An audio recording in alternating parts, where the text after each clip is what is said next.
नमस्कार दोस्तों, स्वागत है हमारे YouTube चैनल सच्चा ज्ञान बनी रहे आपकी मुस्कान। आज मैं आपके बीच में एक ऐसी कहानी लेकर आया हूँ जो आपकी ज़िंदगी को बदल देगी। आज की जो हमारी कहानी है वो हमारे कर्मों के ऊपर है कि हमें कैसा कर्म करना चाहिए, क्या नहीं करना चाहिए। जैसे कि भगवान कृष्ण ने अर्जुन को कहा था कि हे अर्जुन, तू अपना कर्म कर, फल की इच्छा मत कर। कर्मण्येवाधिकारस्ते मा फलेषु कदाचन। हे अर्जुन, तुम्हारा कर्म ही सब कुछ है।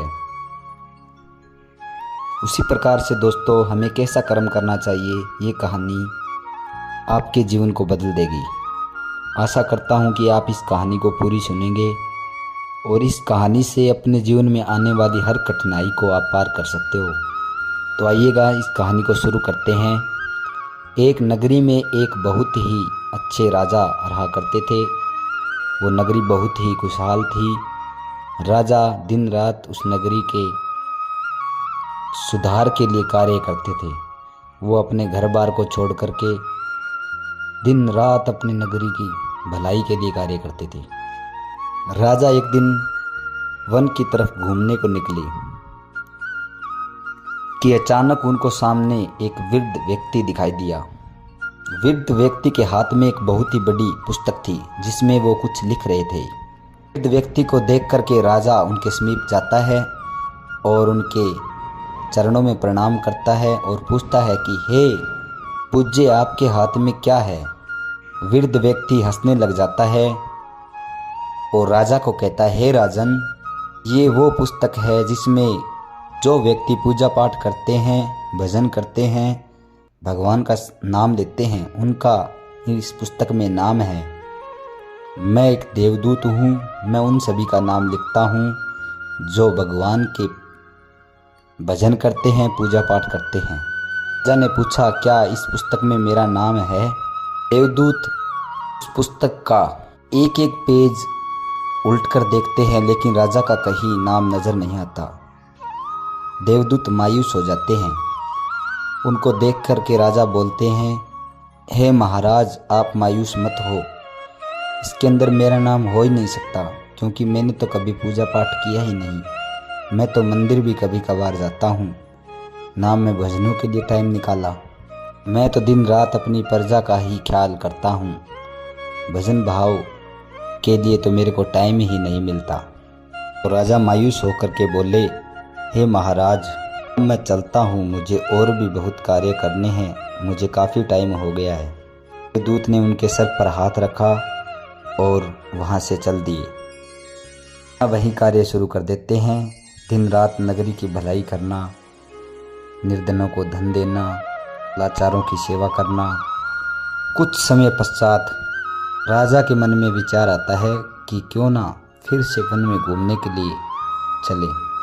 राजा फिर से वन में घूमने के लिए चल देते हैं। चलते चलते उनको वही वृद्ध व्यक्ति फिर दिखाई देते हैं। राजा उनके समीप जाकर के चरणों में प्रणाम करते हैं। राजा ने देखा कि अब की बार पुस्तक बदल गई है।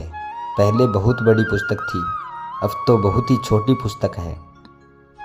राजा देवदूत को पूछते हैं कि हे महाराज, आज आपके हाथ में वो पुस्तक तो नहीं है, आज ये किस चीज़ की पुस्तक है। तो देवदूत बोलते हैं कि हे राजा, यह वह पुस्तक नहीं है। राजा ने पूछा, ये किस चीज़ की पुस्तक है। तो देवदूत ने कहा, इस पुस्तक में उनके नाम हैं जो भगवान के प्रिय है। राजा आश्चर्यचकित रह गए और कहने लगे कि हे महाराज, क्या मैं इस पुस्तक में देख सकता हूँ कि मेरी नगरी में ऐसा कौन सा व्यक्ति है जो भगवान का प्रिय है। देवदूत ने कहा, चलो ठीक है, मैं देखता हूँ। देवदूत ने पहला ही पन्ना निकाला और देखा कि उसमें उस राजा का नाम था। राजा देख करके बहुत ही खुश हो जाते हैं और पूछते हैं कि हे महाराज, मेरा नाम इस पुस्तक में सबसे पहले पन्ने पे क्यों है। देवदूत ने कहा, इसमें आश्चर्यचकित होने वाली कोई बात नहीं है राजन। तुम सच्ची निष्ठा से प्रजा की सेवा करते हो, परोपकार करते हो, लेकिन लोग पूजा पाठ अपने स्वार्थ के लिए करते हैं। तुम अपने स्वार्थ के लिए नहीं, दूसरों की भलाई करते हो।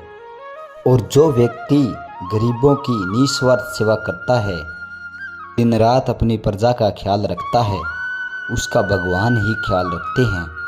भगवान उनके लिए समय पूजा पाठ करते हैं, भजन करते हैं। इसलिए राजन, आपका नाम पहले पेज पर है। इतना कह करके देवदूत अदृश्य हो जाते हैं। तो इस कहानी से हमें क्या शिक्षा मिली दोस्तों, ये कमेंट में ज़रूर बताना।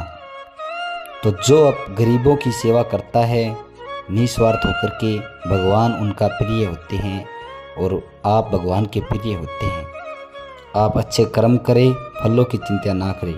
आप ये ना सोचें कि हम कैसा कर्म कर रहे हैं, हम भगवान का भजन नहीं कर रहे, हम पूजा पाठ नहीं कर रहे। ये सब एक दिखावा होता है दोस्तों। अपने मन के अंदर भगवान के प्रति निष्ठा होनी चाहिए और दूसरों के प्रति भेदभाव नहीं होना चाहिए दोस्तों। यह कहानी आपको कैसी लगी, लाइक शेयर कमेंट ज़रूर करना दोस्तों। इस कहानी को अपने जीवन में डाल लेना ज़रूरी है।